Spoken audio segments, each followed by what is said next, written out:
suppliers, their engineering, brought them into what they call an IDAM system, an integrated design and manufacturing system. They brought them in the design stage itself so they could interact and bring up a system which would be, like he said, first time right. Now, of course, many of us here who perhaps are familiar with Hindi phrases, we might be familiar with a word called jugaad. Now, sometimes this word jugaad is very loosely interlinked with innovation. The only difference being jugaad is a kind of a reactive approach, sometimes a kind of a quick fix approach, not to be confused with innovation. Of course, the Honorable Chief Guest mentioned about all the management systems that one uses, like TPM, TQM, Lean, Six Sigma, and all of us, we all learn and try to practice it. Like he said, it's a journey, not a destination. Then there is a business model innovation which some of us can practice in one way or the other. Numerous examples are like joint ventures or acquisitions, which to the best of our ability we try to practice.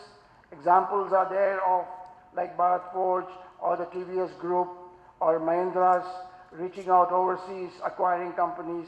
And in this same pattern, I'd like to share a small experience that Elforge had somewhere in the 2003s and 4s. We were exporting for a long time to various companies overseas. And even though we had good customers, we did find in certain areas, I won't name the specifics, where we found specific subtle entry barriers which we were finding it very difficult to penetrate.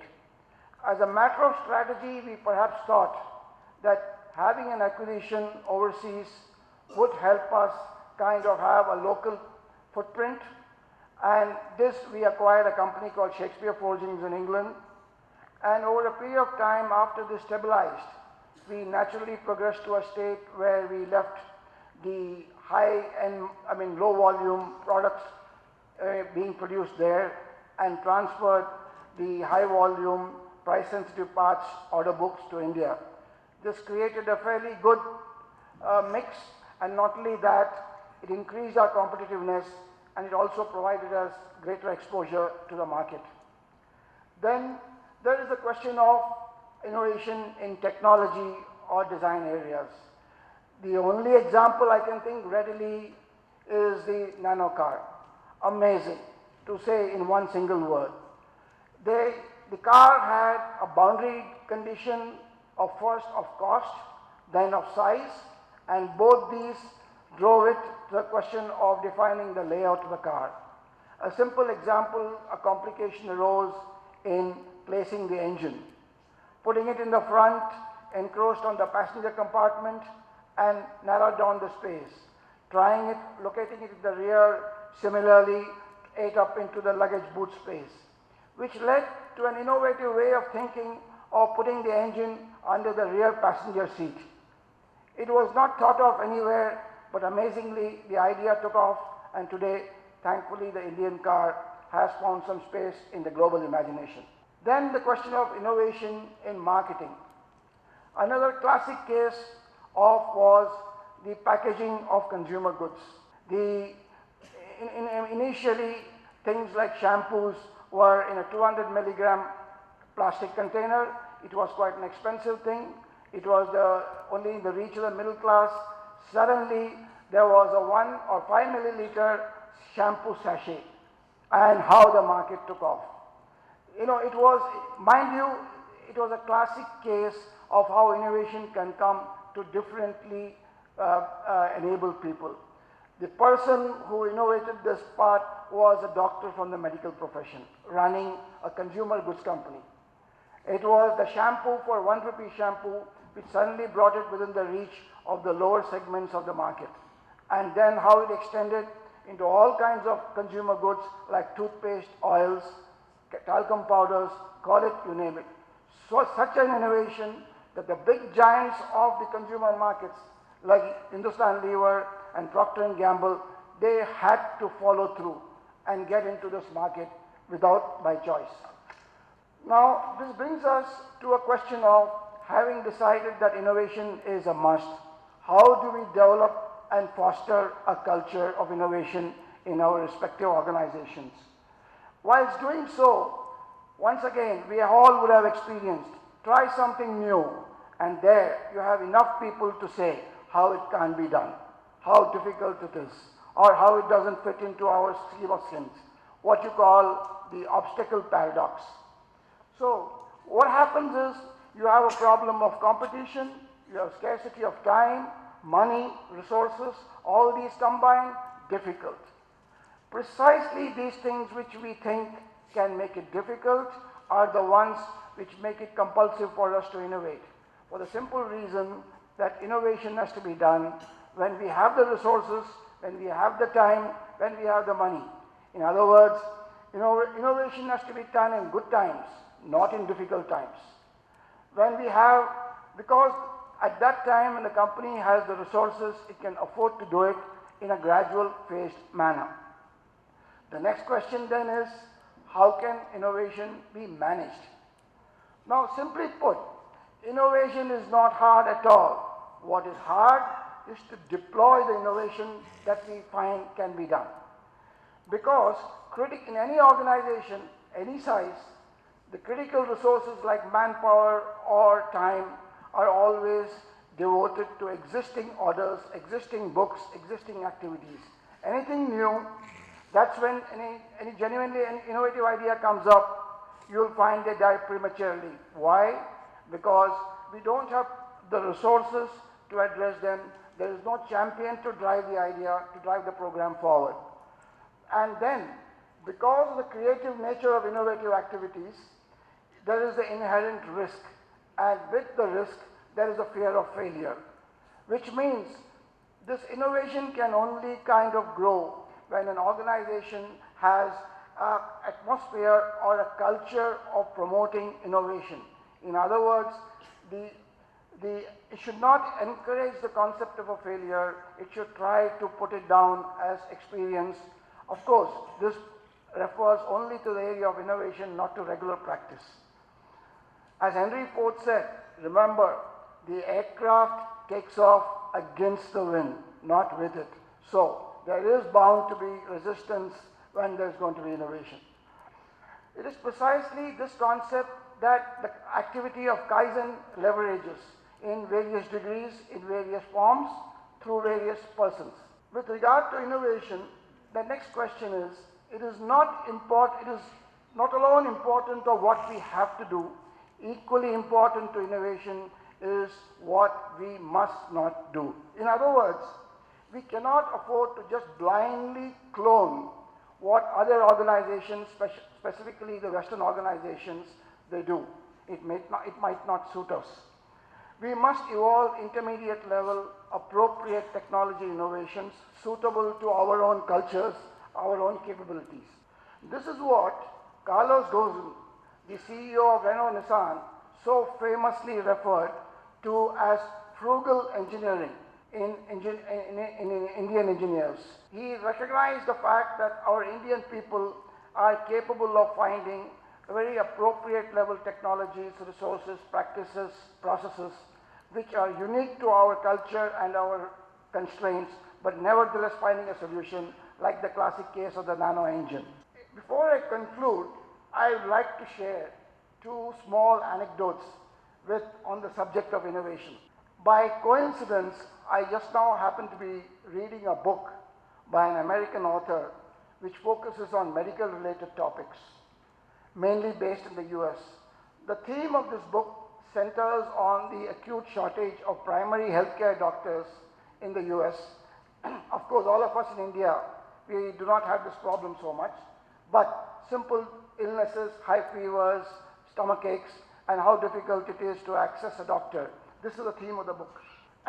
In order to solve this problem, a healthcare organization in the US develops a smartphone-based app, which in conjunction with a wireless wristband, it monitors the biological parameters like blood pressure, breath, pulse rate, heart rate. It feeds this wirelessly the app. The app is connected to a network-based, cloud-based computing network. The network has got a history of the patient already in its database. The database analyzes that heuristically in the patient's current condition. It gives them a feedback on the smartphone as to what action he should take. It also sometimes prescribes him medication which he can go legally to a pharmacy and prescribe. In other words, it is an app which perhaps gives him his own private doctor 24/7. This is the innovation. Now, of course, the ultimate objective, have your own private doctor. Of course, this is only part of the book. The main plot of the book is much more interesting, and for those of you who might want to read the book, I don't want to spoil the fun. The next example I wish to give you is relatively less sophisticated, much less sophisticated in fact, but no less effective. I happened to be driving on the Delhi-Jaipur highway quite some time ago, and we stopped for lunch at a dhaba on the highway. You know, as usual, you know, in any dhaba, lassi is an inherent kind of part of the menu. I was pleasantly surprised to see a regular top-loading washing machine in the middle, near the kitchen. What was the washing machine doing there? The owner was making lassi in the washing machine. It was a stainless steel washing drum. He was just putting in curd, water, ice, a 5-minute cycle, and about 50 liters of lassi was ready. Now, classic case of innovation, you know, I mean, we don't have to look very far in terms of technology, process, or any other thing. The point that I wish to make is the scope for innovation. You know, the first one, which is a convergence of technologies in digital genomic medicine, biosensing, wireless communication, quantum cloud networking, computer networking, and the other, an example of sheer simplicity of imagination by a person of limited education, both nevertheless demonstrating the relevance of innovation in the strategic pursuit of retaining competitive edge in the business each one is in. Ladies and gentlemen, thank you for your time and attention. Thank you, sir, for your words. We now call upon Mr. P. N. Balasubramanian, Chairman Intech 2014, to present the memento to our guest of honor.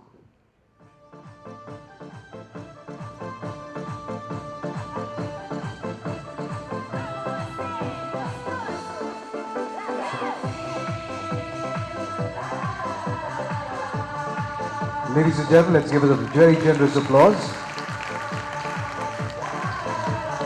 Fantastic lines that was taken on. It's time for a visual interlude of our CRM solution partner, Service 007, Service 007.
how Service Not Not 7 CRM helps make life easy. For over 10 years, Service Not Not 7 has been providing efficient customer service through our comprehensive CRM solutions. We facilitate large corporate, SMEs and NGOs to merge their business processes, enhance their performance, and as a result, drive profitability. Our prolific CRM is built keeping the diverse Indian customers and organizations in mind. Service Not Not 7 CRM has earned a reputation for its reliability, scalability features, and unique delivery mechanism. Now let us explain how your business can benefit from using Service Not Not 7 CRM.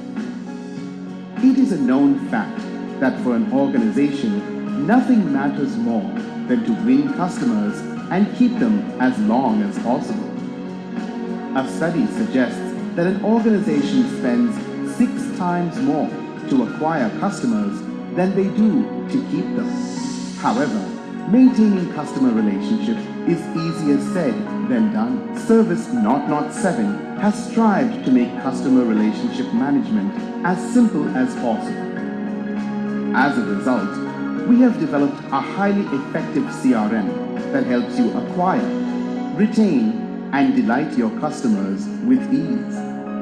But how do we help you do that?